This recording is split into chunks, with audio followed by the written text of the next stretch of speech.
मजलिस वहदतुल मुस्लिमीन सखर पारां हिज़्बुल्लाह जे शहीदनि खे ख़िराज अक़ीदत, दुआया तक़रीब ऐं शमाऊं रोशन कयूं वयूं। इन सिलसिले में मजलिस वहदतुल मुस्लिमीन ज़िले सखर पारां हिज़्बुल्लाह जे शहीदनि जी अज़ीम क़ुर्बानियुनि खे ख़िराज अक़ीदत पेश करण लाइ सखर प्रेस क्लब अॻियां हिकु शानदार दुआया तक़रीब मुनक़िद कई वई, जंहिं में शहीदनि जे ईसाले सवाब लाइ फ़ातिह ख़्वानी कई वई ऐं शमाऊं रोशन करे इन्हनि खे ख़िराज तहसीन पेश कयो वियो। तकरीब की क़यादत मजलिस वहदतुल मुस्लिमीन के सूबाई सेक्रेटरी चौधरी अजहर हुसैन, ज़िले सदर मोहसिन सज्जाद उत्तरा, एडवोकेट मौलाना इरशाद इनकलाबी, मौलाना सैयद असलम शाह, एहसान अली शर एडवोकेट ऐं मौलाना अब्बास काज़मी कई।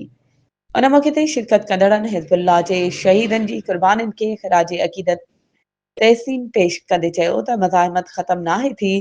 हिज़्बुल्लाह हाणे वधीक मज़बूत आहे। हसन नसरुल्लाह ऐं हाशिम सफ़ी जी क़यादत हेठि हिज़्बुल्लाह ॾहाकनि ताईं इसराइल खे फ़लस्तीन मां ॿाहिरि कढण लाइ क़ुर्बानियूं ॾिनियूं। लेबनान में सैयद हसन नसरुल्लाह ऐं सैयद हाशिम सफ़ीउद्दीन जी तारीख़ी जनाज़े जे मौक़े ते सॼी दुनिया जियां सखर में बि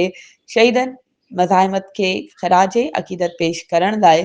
मजलिस वहदतुल मुस्लिमीन पाकिस्तान ज़िले सखर पारां सखर प्रेस क्लब ॿाहिरां हिकु दुआया तक़रीब मुनक़िद कई वई,